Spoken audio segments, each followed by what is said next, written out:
Before we dive in, drop a quick hi in the comments.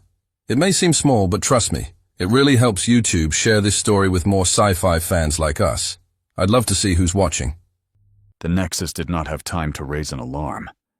The first breaching pod tore through the station's hull like a claw through flesh, spraying molten metal across the diplomatic corridor. Atmosphere screamed into vacuum. Lights died. And before the emergency bulkheads could seal, the pod split open. Dracorath soldiers poured out. 2.7 meters of scaled muscle and armored hide, crocodilian heads snapping left and right, golden eyes already tracking targets. Their weapons barked short, brutal bursts of plasma that turned Council security into ash and scattered bone. More pods hit, dozens, then hundreds. The Nexus shuddered under the assault. Lights flickered. The station's ancient superstructure groaned as explosive charges detonated along its spine, severing primary power conduits and communication arrays in precise sequence. In the Grand Chamber, 37 species sat frozen in their seats. Delegates, ambassadors, representatives of civilizations that had maintained peace for over 4,000 years. They had been debating trade tariffs when the first explosion rocked the station. Now they watched the main doors buckle inward. Ambassador Turan of the Thalkai rose from his seat, his feathered crest flattened against his skull, an instinctive response to danger his species had never fully shed. Around him, other delegates scrambled for exits that no longer existed. Some called for security that would never come. Others simply stood, unable to process what was happening. The doors exploded inward. Dracorath soldiers flooded the chamber, their heavy footfalls shaking the ancient floor. They spread out in tactical formation, weapons raised, and began firing. No demands, no warnings, no negotiation. Just slaughter. The Felnorian ambassador took 3 plasma bolts to the chest before he could rise from his chair. The Vreth delegation, all 4 of them, died in a tight cluster near the eastern exit, cut down as they tried to flee. The Omuran representative, a species known for their pacifism, simply closed his eyes and accepted his death in silence. Turan did not run. He had lived for over 200 years. He had seen empires rise and fall. He had brokered treaties between species that had warred for millennia. He knew with absolute certainty that this was the end of everything the Council represented. But he also knew something else. He pushed through the chaos, moving against the tide of fleeing delegates. Plasma fire scorched the air around him. A bolt grazed his shoulder, searing through feathers and flesh. He ignored the pain. There was something he had to do. He reached the edge of the chamber and pressed himself against the wall, momentarily shielded by an overturned table. His hands moved to his wrist, to the simple device strapped there. A gift, a token of friendship from a species the Council had deemed too primitive to join. General Floyd Carpenter of Earth had given it to him after their last meeting. A pleasant conversation, warm, hopeful. "If you ever need us," Carpenter had said, "this will reach us, anywhere in the galaxy. It is not much, but it is a promise." Turan had worn it every day since. His clawed fingers found the activation switch. The device was crude by galactic standards.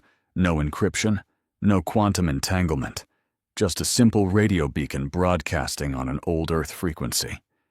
He pressed the switch. A small light blinked green. The signal began to pulse. Turan looked up. A Dracorath soldier stood over him, plasma rifle aimed at his chest. The creature's jaws parted, revealing rows of serrated teeth. Its golden eyes showed nothing. No hatred, no satisfaction, no mercy. Just purpose. "You are too late," Turan said quietly. "Someone will come." The soldier fired. Turan's body crumpled against the wall, smoke rising from the wound in his chest. His eyes dimmed. His feathered crest fell still. But on his wrist, the small green light continued to blink. The signal continued to pulse. The massacre lasted 11 minutes. When it was over, The grand chamber was silent. Bodies lay scattered across the floor. Delegates, security, staff. The air was thick with smoke and the copper tang of alien blood. 37 species. 4,000 years of cooperation. Ended in less time than it took to brew tea. The main doors opened again.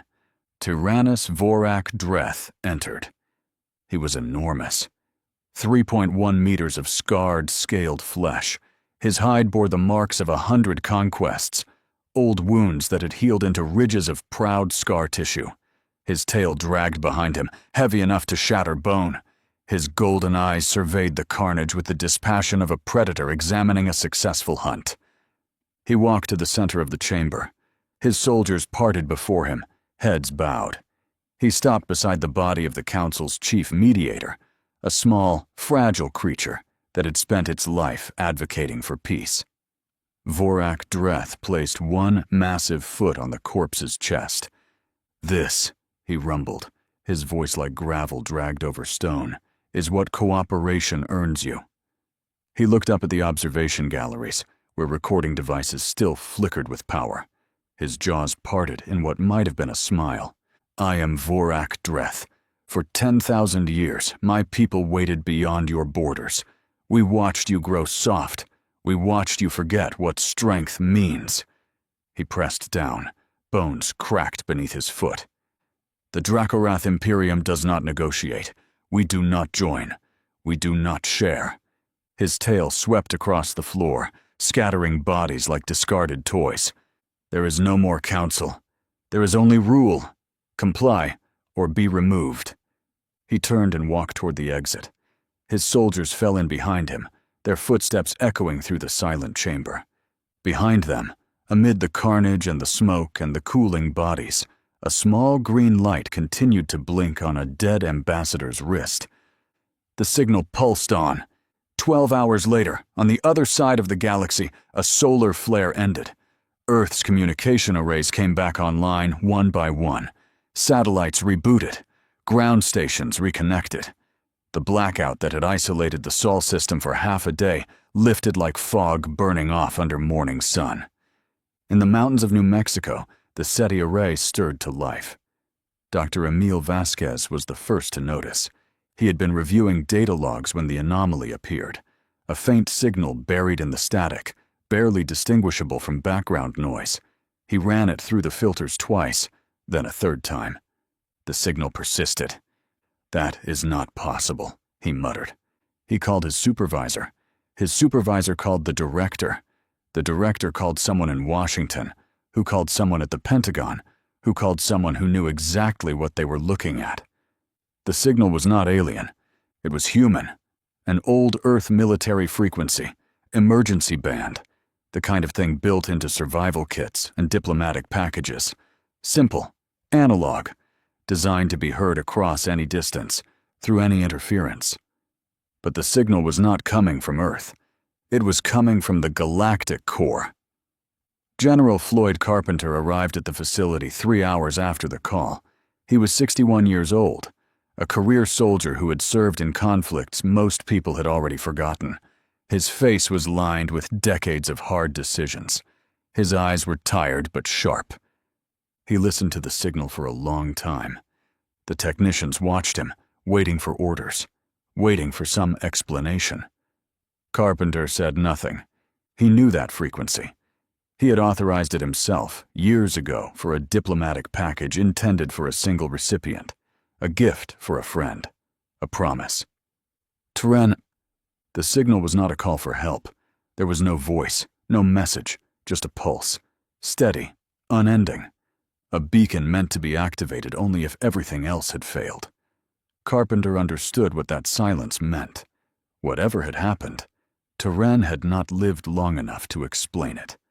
No follow-up transmission, no clarification, just the beacon, repeating into the void. Something had gone catastrophically wrong. And in his final moments, Teren had done the only thing left to him. He had reached out to Earth. Carpenter turned away from the console. His staff waited for him to speak. "Sir?" someone asked. "What do we do?" Find out what happened, Carpenter said. Every listening post, every relay we can access, any scrap of data the flare did not burn. I want answers. He walked toward the door, stopped, looked back. And get me a line to the Joint Chiefs. Secure channel. No leaks. The room erupted into motion. The answers came in pieces. Over the next 72 hours, Earth's intelligence network worked around the clock. Listening posts scattered across the outer colonies picked up fragments of transmissions.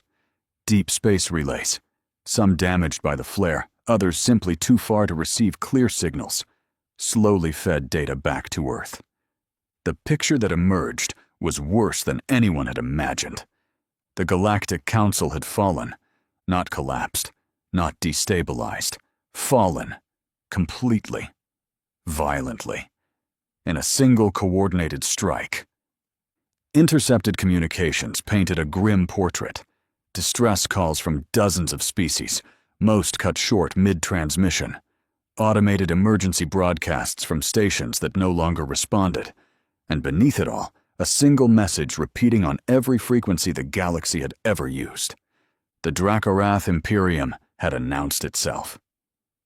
Carpenter stood in the Pentagon's secure briefing room, surrounded by admirals, generals, and intelligence directors.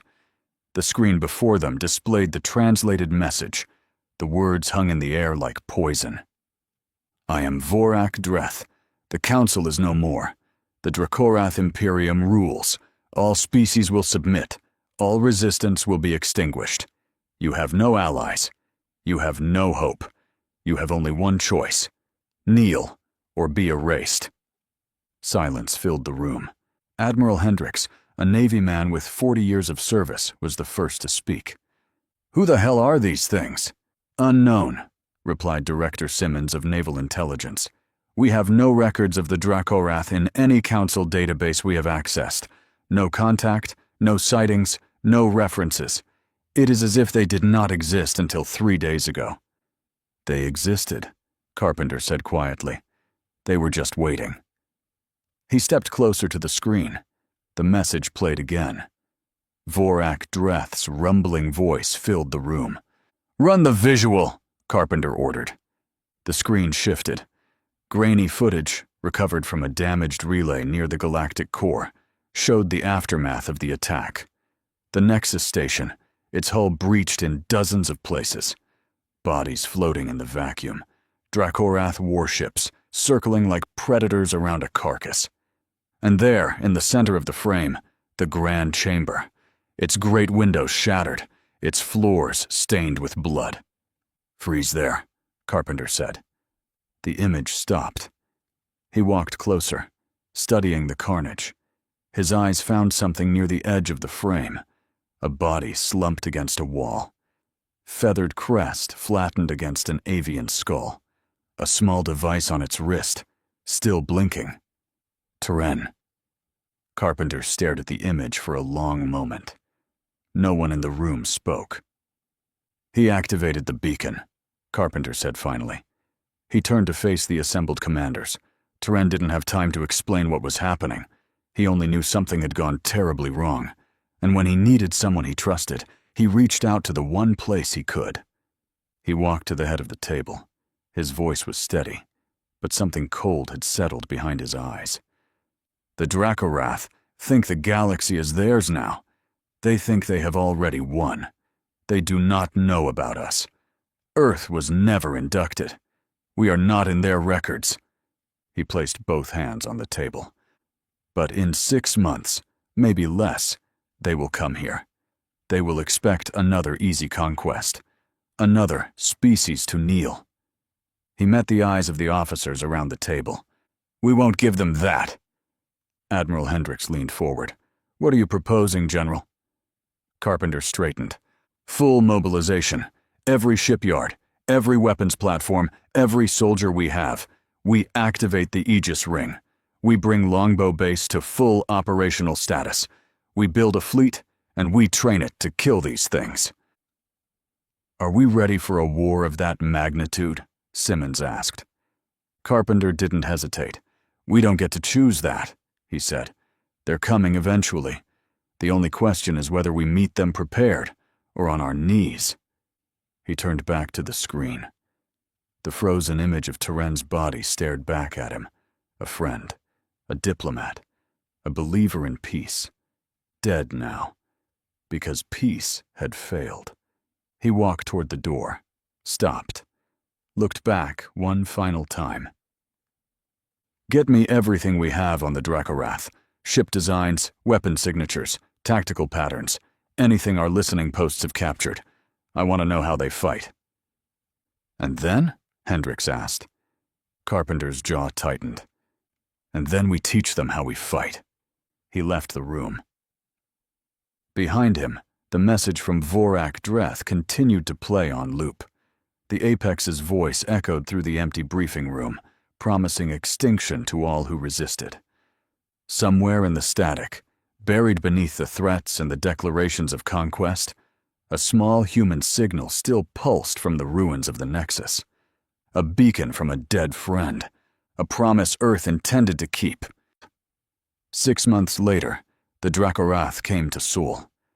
Their fleet emerged from the void like a wound tearing open in space. Black ships, angular, jagged profiles that resembled predators frozen in metal. They numbered in the hundreds, dreadnoughts, carriers, assault cruisers, arranged in perfect formation as they crossed the outer boundary of the system. At the head of the armada, the largest vessel of all, the Throne of Scales. Vorak Dreth's flagship, a mobile fortress bristling with plasma lances and gravity shears, its hull scarred from 100 conquests. The Dracorath had come to claim another world. On the bridge of the Throne of Scales, Vorak Dreth stood before the observation viewport, his massive form silhouetted against the distant yellow sun. His golden eyes studied the system before him. 8 planets, a scattering of moons. One world teeming with life. Earth.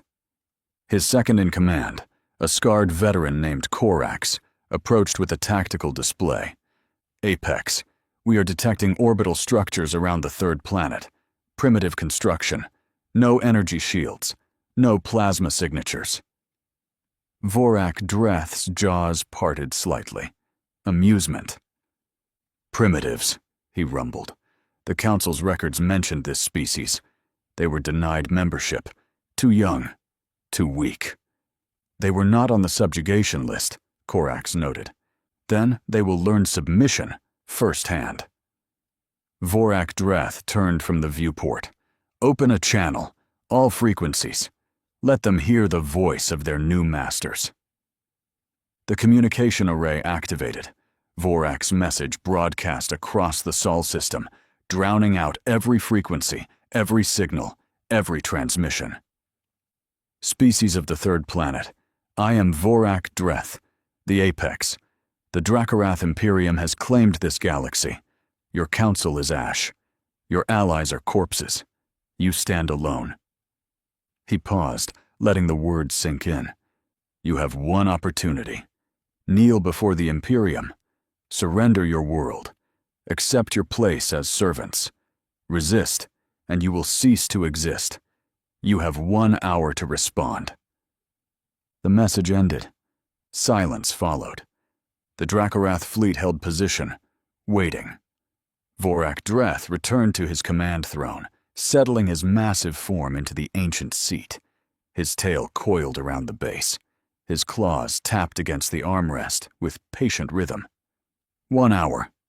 More than enough time for primitives to realize their situation, to understand the futility of resistance, to beg for mercy. The minutes passed. Corax monitored the communication arrays. His frill twitched with growing unease. Apex. There is no response.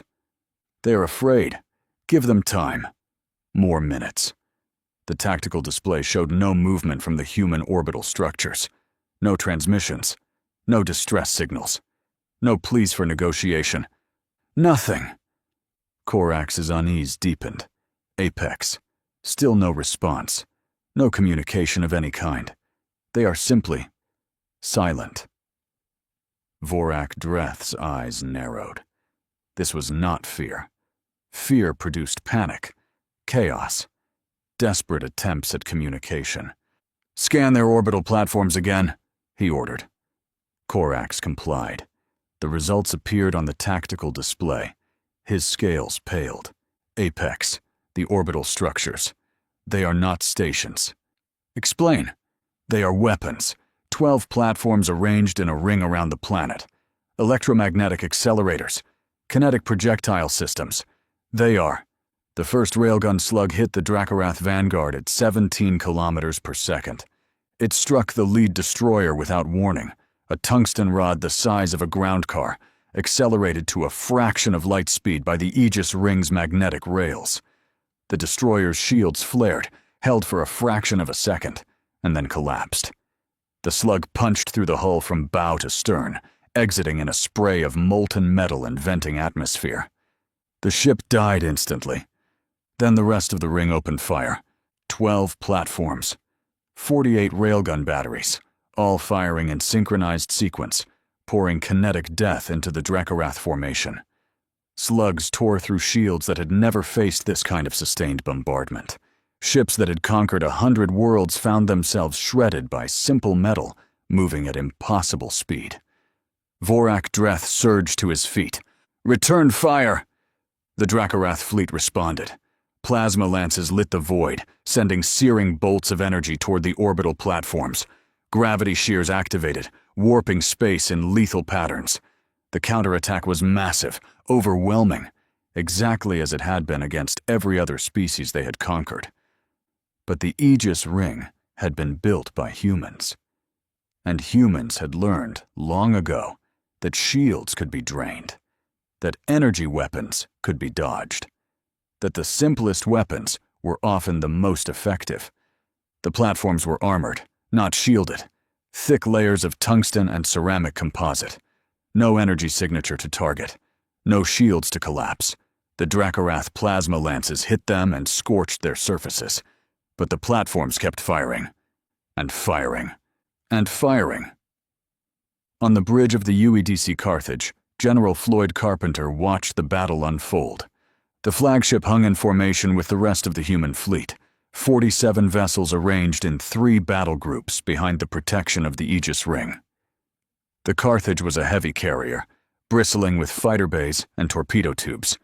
Around it, destroyers and frigates held position, waiting for the order to advance. Carpenter stood at the central command console, his face illuminated by the tactical display. 6 months of preparation, 6 months of building, training, planning, all for this moment. Aegis Ring reports nominal function, his tactical officer announced. Enemy Vanguard has lost 14 ships. They are attempting to reform. Longbow status? Primed and ready, awaiting your order. Carpenter nodded. The longbow stations on Luna were the second phase. Kinetic launch platforms designed to hurl massive tungsten rods across the void. Ship killers, each one capable of cracking a dreadnought in half. Hold longbow in reserve. Let them commit their fleet first. Aye, sir. On the display, the Dracorath formation was shifting. They had recovered from the initial shock and were pushing forward, their dreadnoughts forming a wall of shields and firepower. Plasma lances hammered at the Aegis Ring. One platform took a direct hit from a gravity shear, its structure twisting and crumpling before it exploded. "Sir," the communications officer called out, "we are receiving a transmission from the enemy flagship." On screen, Vorak Dreth's face appeared on the main display. His golden eyes burned with fury. His jaws were parted, revealing rows of serrated teeth. "Humans." He spoke the word like a curse. "You dare to strike at the Imperium? You dare to resist?" Carpenter looked at the screen. His expression did not change. "You have made a mistake," Vorak Dreth continued. "A fatal one. I have conquered 100 species, burned 1,000 worlds. You are nothing. Insects. I will tear your fleet apart and feast on your ashes." The transmission waited for a response. Carpenter reached out and terminated the channel. "Helm," he said calmly. "Signal the fleet. All ahead full, hammer formation. The UEDC Carthage surged forward. Behind it, the entire human fleet followed. Destroyers, frigates, cruisers, all advancing in a wedge formation with the flagship at its center. The UEDC Ironfall took point, its assault batteries already charging. The two fleets closed the distance. And the real battle began. The void between Earth and the Dracorath Armada became a killing field. Railgun slugs and plasma lances crossed in the darkness. Ships on both sides died, some quickly, torn apart by kinetic impacts, others slowly, burning from internal fires as atmosphere vented into space. The Carthage shuddered as a plasma bolt grazed its port armor, scorching a black scar across the hull. Carpenter gripped the command console, but did not flinch. Damage report. Port armor section 7 compromised. No hull breach. Damage control teams responding. Keep firing. Target their carriers. The human fleet was smaller, outgunned in raw firepower, but they had advantages the Dracorath had not anticipated. Speed. Human ships were faster, more maneuverable. They dodged plasma lances that would have hit slower vessels. They slipped through gravity shear fields that should have torn them apart. Coordination. Every human ship operated as part of a single tactical network, sharing targeting data in real time. When one ship fired, 3 others adjusted their aim to compensate. The Dracorath fought as individuals. The humans fought as one. And most importantly, they had studied their enemy. 6 months of intercepted transmissions. 6 months of analyzing Dracorath tactics, weapons, shield frequencies. 6 months of learning exactly how to kill them. Enemy shields are weakening on the forward dreadnoughts, the tactical officer reported. Sustained fire is draining their power reserves faster than they can compensate. Concentrate fire on the lead ship, all batteries. The Ironfall acknowledged the order. Its main guns pivoted, locked onto the lead Dracorath dreadnought, and opened fire. 4 railgun slugs hit the ship in rapid succession. The first collapsed the shields. The second breached the hull. The third and fourth tore through the interior, shredding crew quarters and engineering sections. The dreadnought listed, trailing fire and debris. Then it exploded. A cheer went up across the human fleet, but Carpenter silenced it with a raised hand. "Stay focused. This is not over." He was right. On the throne of scales, Vorak Dreth watched the destruction of his dreadnought with cold fury. These primitives, these insects, they were actually fighting back, actually killing his ships. Unacceptable. "Launch the boarding swarms," he ordered. "All carriers, overwhelm them with numbers. Take their ships from within." Across the Dracorath fleet, carrier bays opened. Thousands of boarding pods launched into the void, each one carrying a squad of Dracorath soldiers. They streaked toward the human formation like a cloud of metal locusts, aiming for the gaps in the defensive fire. The Carthage's sensors screamed warnings. "Multiple inbound contacts! Boarding pods! Hundreds of them!" Carpenter's jaw tightened. This was the Dracorath's preferred tactic. Breach the hull, flood the corridors with soldiers, take the ship through brutal close-quarters combat. "All ships, defensive fire. Point defense batteries, full auto. Do not let them attach." Guns across the fleet swiveled, filling the void with streams of tracer fire. Boarding pods exploded by the dozens. But there were too many. Some slipped through. They hit the hulls of human ships with magnetic clamps, their cutting torches already burning through armor. On the destroyer UEDC, relentless, the first Dracorath soldiers breached the hull. They came through in a wave, 2.7 meters of scaled muscle and armored hide, plasma rifles barking, claws slashing. The human crew met them in the corridors with everything they had. Sergeant Major Darnell Vickers was the first to fire. His rifle bucked against his shoulder, putting 3 rounds into the chest of the lead Dracorath. The creature staggered but did not fall. Its scales absorbed the impacts like armor. It raised its plasma rifle and fired back. Vickers dove behind a bulkhead as the bolt scorched past him.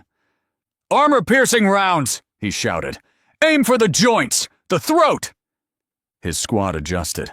The next volley targeted the gaps in the Dracorath's natural armor, the softer scales at the elbows, knees, and neck. Soldiers fell, but more kept coming. The corridor became a slaughterhouse. Across the fleet, similar battles raged. Humans and Dracorath fought hand-to-hand in the tight confines of ship corridors. The Dracorath were larger, stronger, harder to kill. But the humans were fighting for their home, their planet, their species. They did not retreat. On the Carthage, Carpenter received the reports with grim focus. Boarding parties on Relentless, Indomitable, and Fury's Edge. All ships reporting heavy resistance. Tell them to hold. Reinforcements are not available. Sir, Relentless is requesting. Tell them to hold. The words were hard, but Carpenter knew the truth. If he diverted ships to rescue boarded vessels, the formation would break. And if the formation broke, the Dracorath would win. Sir. The communications officer looked up. Message from Colonel Venn. Sigma Division reports ready. Carpenter paused. This was the moment. The plan they had trained for. The gamble that could end this battle or doom them all. Status of the Black Horizon. In position. Stealth systems active. Undetected by enemy sensors. Carpenter looked at the tactical display. The throne of scales sat at the center of the Dracorath formation, protected by a wall of escorts. Its shields were at full power. Its weapons were devastating anything that came close. But every ship had a weakness. Signal Colonel Venn. Operation Blackout is authorized. Disable that flagship. Aye, sir. On the UEDC Black Horizon, Colonel Derek Venn received the order. He stood in the stealth carrier's launch bay, surrounded by his team. 4 men. The best Sigma Division had. Each one had trained for this mission specifically. Each one knew they might not come back. Venn's scarred face showed no emotion as he addressed them. You heard the order. We breach the Throne of Scales. We find their shield generator. We disable it.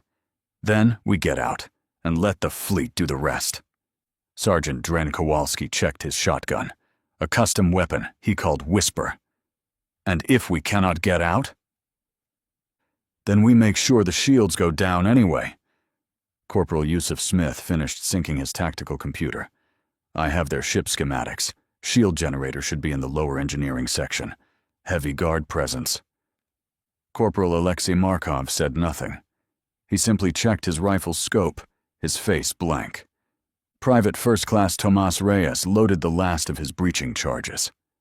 How many Dracorath between us and the target? Unknown. Assume hundreds.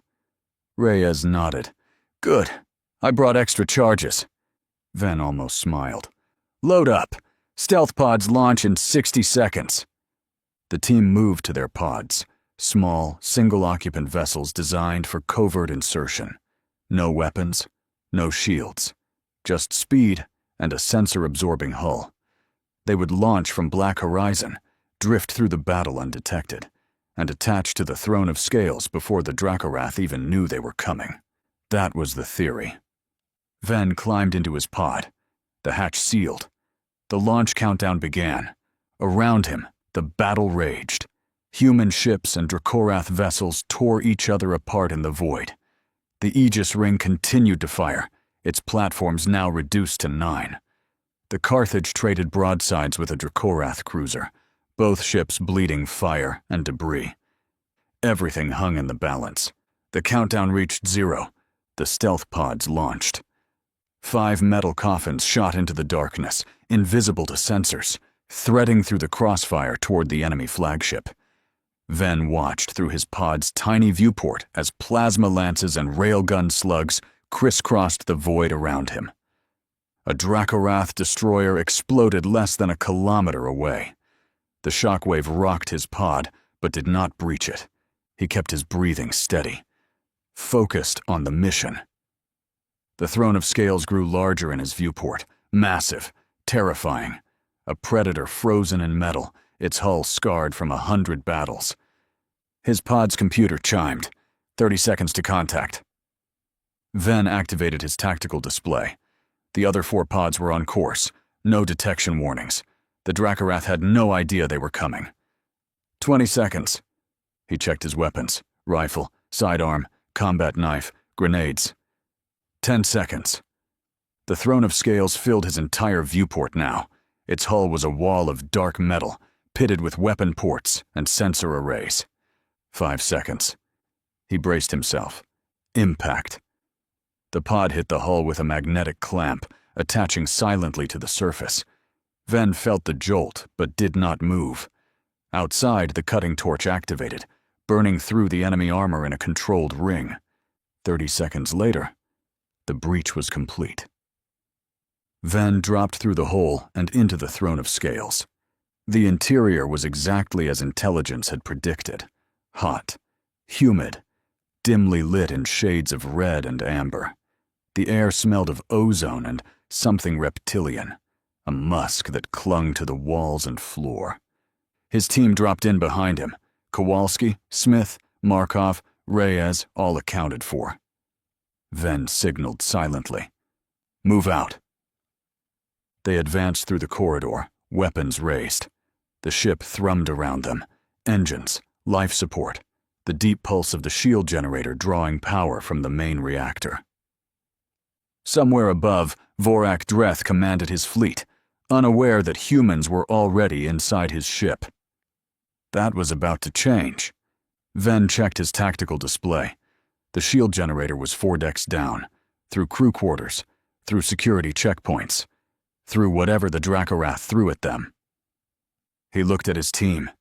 4 men against a ship full of monsters. He moved forward. Behind him, the battle for Earth continued. The first Dracorath guard died without knowing what killed him. Markov's rifle coughed once. Suppressed. Precise. The round punched through the gap between the creature's helmet and neck scales.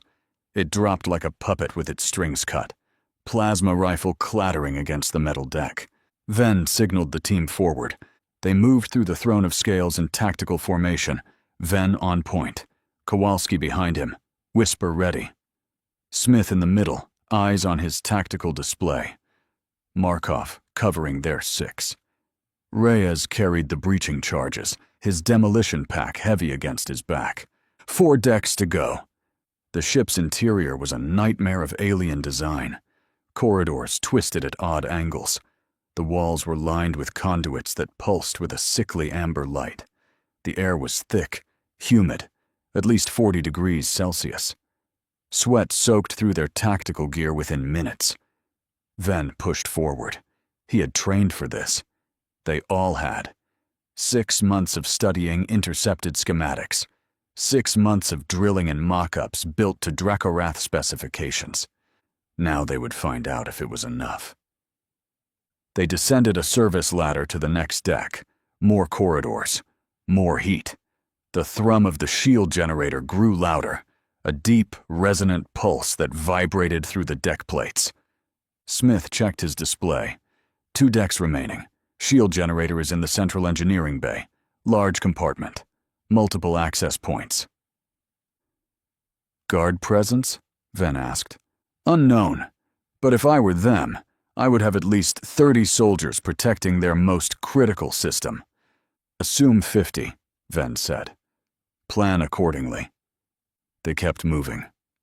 The next Dracorath patrol appeared around a corner without warning. 4 soldiers, armored, armed. Their golden eyes widened as they registered the human intruders. Kowalski was faster. Whisper roared, a sound that was anything but quiet. The custom shotgun was loaded with tungsten flechette rounds, designed specifically to punch through Dracorath scales.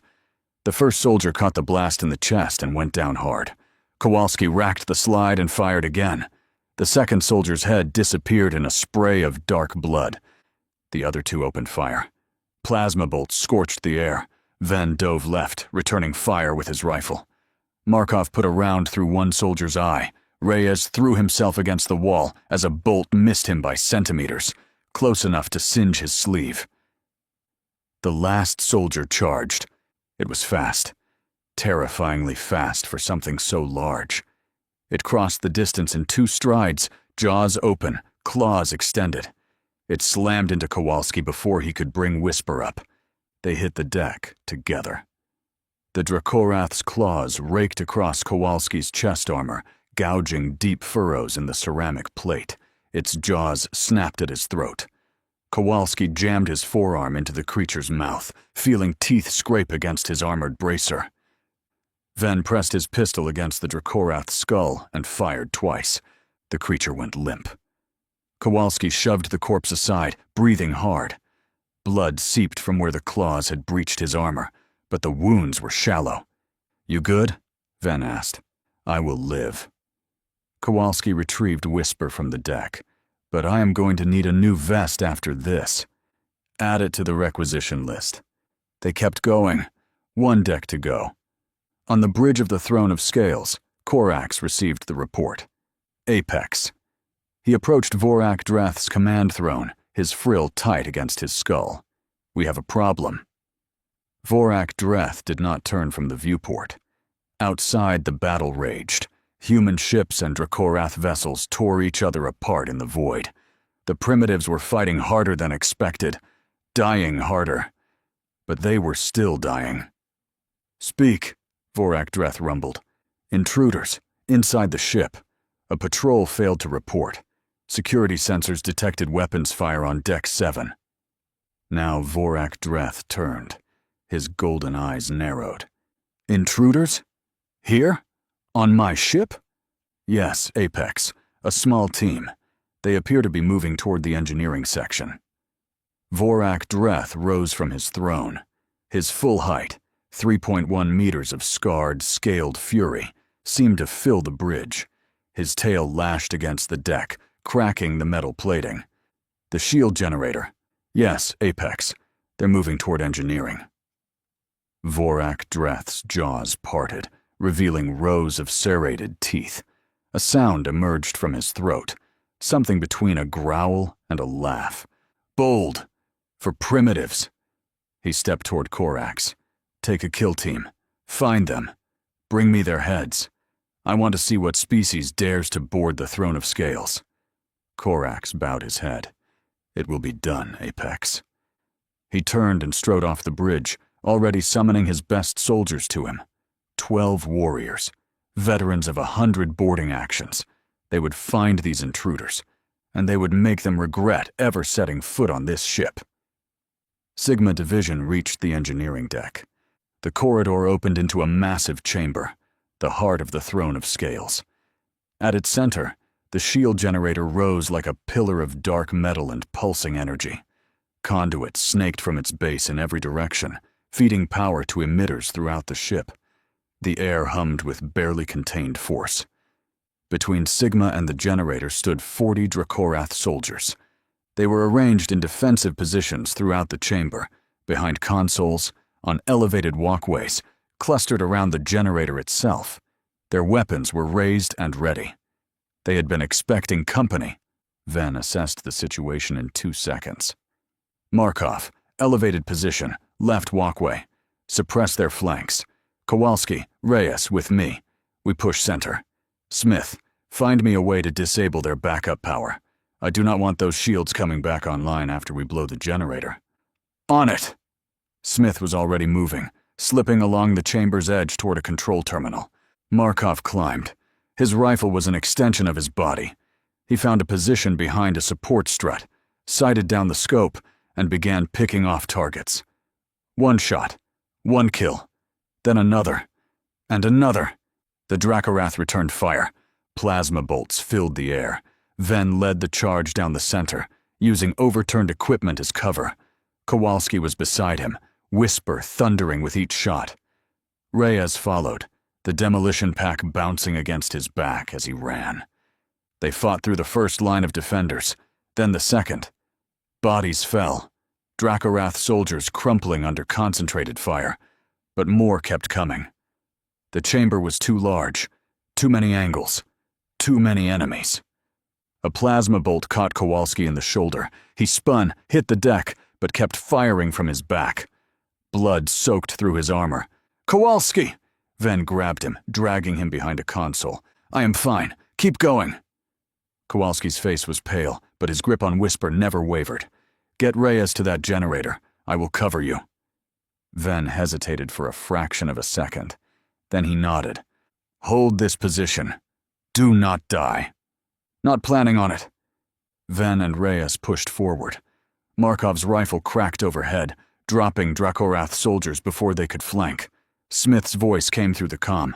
Backup power system located. I can disable it, but I need 60 seconds.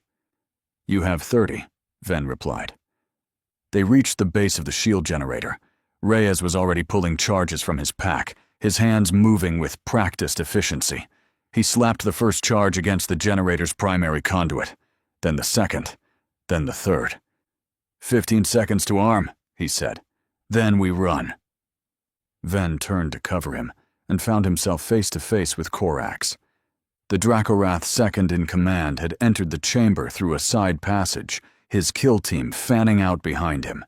He was massive, nearly as large as Vorak Dreth himself. His scales bore the marks of countless battles. His golden eyes locked onto Ven with predatory focus. Human, Corax rumbled. You should not have come here. Ven raised his rifle. Neither should you. He fired. Corax moved faster than anything that size had a right to move. He dodged the burst, closed the distance in 2 strides, and swung his tail in a vicious arc. Ven dove under the strike, rolled, came up firing. Rounds sparked off Corax's chest armor. The Dracorath laughed, a deep, grinding sound. Your weapons cannot hurt me, primitive. He lunged forward, claws extended. Ven sidestepped, drove his combat knife into the gap between Corax's arm and torso. The blade sank deep. Dark blood welled around the wound. Corax roared. His fist caught Ven in the chest, sending him flying backward into a console. Something cracked. Ribs, probably. Pain exploded through his body. Reyes finished arming the charges. Done! We need to go! Corax turned toward him, jaws parting. Ven drew his pistol and shot Corax in the eye. The Dracorath screamed, a sound that shook the chamber. He staggered, clawing at his ruined eye socket, blood pouring down his face. Ven was already moving, grabbing Reyes by the arm, pulling him toward the exit. Smith! Backup power! Disabled! Go!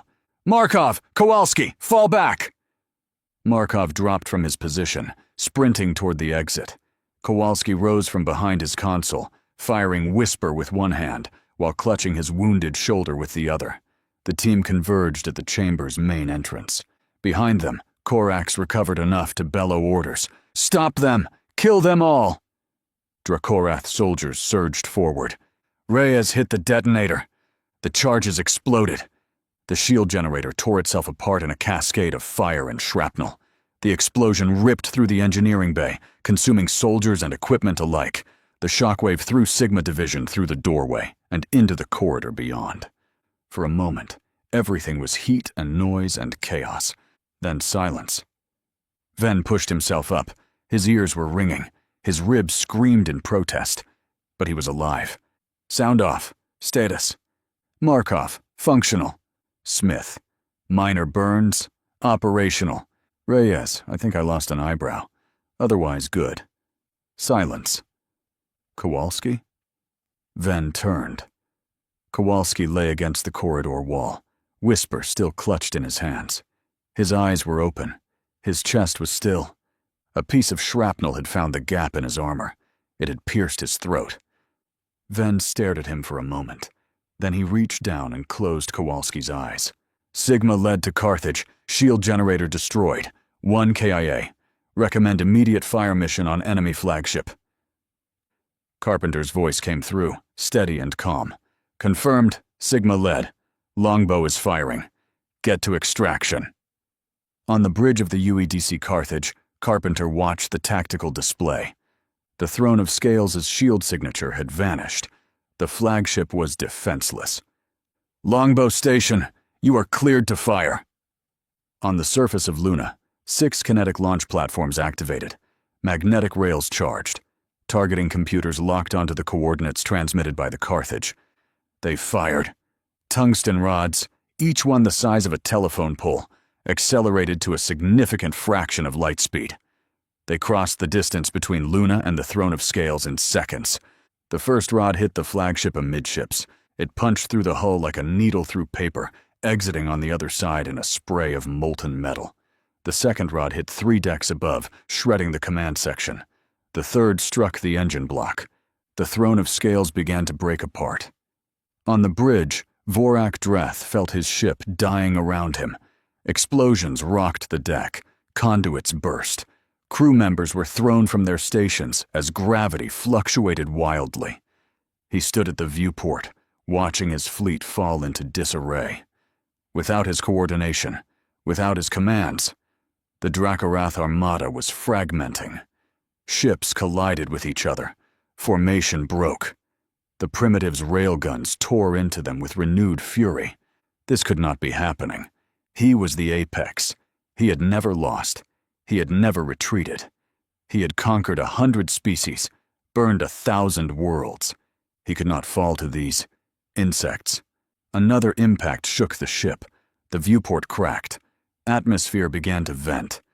Vorak Dreth turned from the dying stars. His golden eyes found Korax staggering onto the bridge, one eye a ruined socket, blood coating half his face. "Apex," Korax gasped. "The ship is lost. We must evacuate." Vorak Dreth said nothing. He looked at the viewport one last time, at the human fleet advancing, at his armada breaking, at the world he had come to conquer, now staring back at him in defiance. "The Imperium does not retreat," he said quietly. The final longbow rod hit the bridge. Vorak Dreth ceased to exist. The battle ended not with a roar, but with silence. The Dracorath fleet, what remained of it, scattered. Some ships attempted to flee toward the outer system. Human destroyers ran them down.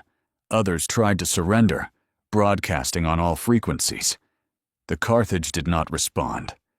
Railguns spoke instead. By the time the last Dracorath vessel was reduced to debris, the Sol system was quiet again. Wreckage drifted through the void, the remains of ships from both sides. The Aegis ring, reduced to 7 platforms, fell silent. The guns cooled. On the UEDC Carthage, General Floyd Carpenter stood at the viewport of his bridge. He looked older than he had 6 months ago. The weight of command had carved new lines into his face. Behind him, his crew worked in exhausted silence, cataloging damage, coordinating rescue operations, counting the dead. There were many to count. 14 human ships destroyed, 6 more crippled beyond repair, over 3,000 personnel killed in action.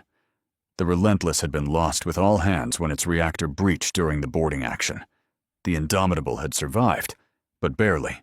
Its corridors were still being cleared of Dracorath corpses. A victory, but a costly one. Commander Torres approached. "Sir, Sigma Division has been recovered. 4 survivors. 1 KIA. Kowalski. And Colonel Venn is requesting permission to debrief." "Later. Let him rest." Carpenter paused. "Let them all rest." Torres nodded and withdrew. Carpenter remained at the viewport. The stars stared back at him, cold and indifferent. Somewhere out there, beyond the edge of the system, the Dracorath Imperium still existed. This fleet had been a vanguard, a conquering force sent to claim a primitive world. There would be more. But that was a problem for tomorrow. Today, Earth had survived. A communications officer approached. "Sir, we're receiving transmissions from the outer colonies. They're asking what happened. What do we tell them?" Carpenter was silent for a moment. What could he tell them? That the galaxy had collapsed while they slept? That an empire of predators had come for them? That thousands had died to buy Earth a single day? "Tell them the truth," he said at last. "Tell them we were attacked. Tell them we won. And tell them to prepare, because this isn't over." The officer nodded and moved away. Carpenter turned back to the viewport. His reflection stared back at him, an old man in uniform, carrying a weight that would only grow heavier with time.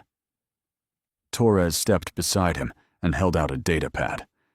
Colonel Venn submitted this before he went to medical. He said you'd want to see it. Carpenter took the datapad. The image filled the screen, footage from Venn's helmet cam, captured during the firefight in the engineering bay. A Dracorath soldier lay slumped against a console. Clutched in its clawed hand, half melted by plasma fire, was a small device, a human device. Carpenter recognized it instantly. The emergency beacon. The one he had given to Turen years ago. One of the Dracorath had taken it from Turen's body. A trophy. Salvage. Something meaningless to them. They had carried it aboard the Throne of Scales without knowing what it was, or what it meant. Now it was nothing but melted slag on a dead ship. Carpenter studied the image for a moment. Then he handed the datapad back. "Archive it," he said. "Flag it as recovered enemy material." Torres nodded and stepped away. Carpenter remained at the viewport.